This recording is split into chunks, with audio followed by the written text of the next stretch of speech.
I just had a candidate come in who did not meet any of the job description, and he wanted to break into this industry. He's confident, he's charming, he's attractive. We've never hired someone so fast. And I mean, like, he didn't meet anything that they told me to look for. I think he's also going to be competent, but I've seen that happen before, where we ended up having to let someone go, but they mastered that, that charm and that air of, I can do anything, like whatever you need me to do, I've got it. Do you have advice for how to cut through the bull? The problem is that in a lot of knowledge economy, white collar jobs, actually, it's very easy to bullshit your way into being a high performer. You say, okay, you know what? These knowledge jobs are so sophisticated, the interviewers they can't assess their real value, so they get swayed by their charming qualities, like you just said. But really, people do have to, in the end, they have to be interviewed by people who are technical experts. How do you justify them getting away with it? Yeah, but it's very difficult to actually, let's say you're hiring a CEO.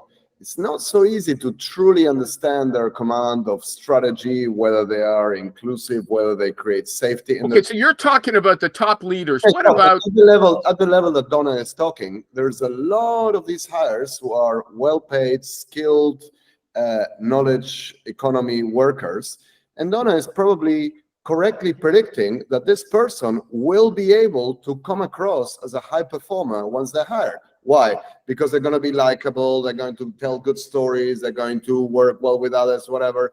But that doesn't mean necessarily that they're adding value. Let me challenge you again, okay? You're saying the proof is in the pudding, and that's we'll only know after the plane crashes if this person was really as good as they seem. We're still over-indexing on the alpha type, people who are going to be assertive. And again, this kind of bias might never be detected afterwards, because with most jobs, it isn't ever a clear-cut scenario of whether the plane will crash or not. There is no plane to crash, Somebody will say you failed at delivering your digital transformation strategy, and you will say it was amazing, and then you tell stories. Look, President of the United States, we cannot agree on whether they were good or bad.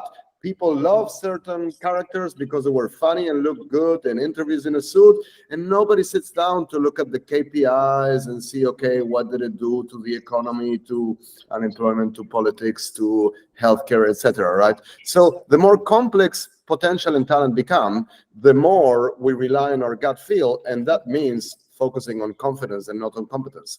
I think people who are hiring people with technical expertise, like developers and stuff like that, maybe they would disagree with you, because the recruiter is going through a checklist. He or she doesn't necessarily have any expertise in that area.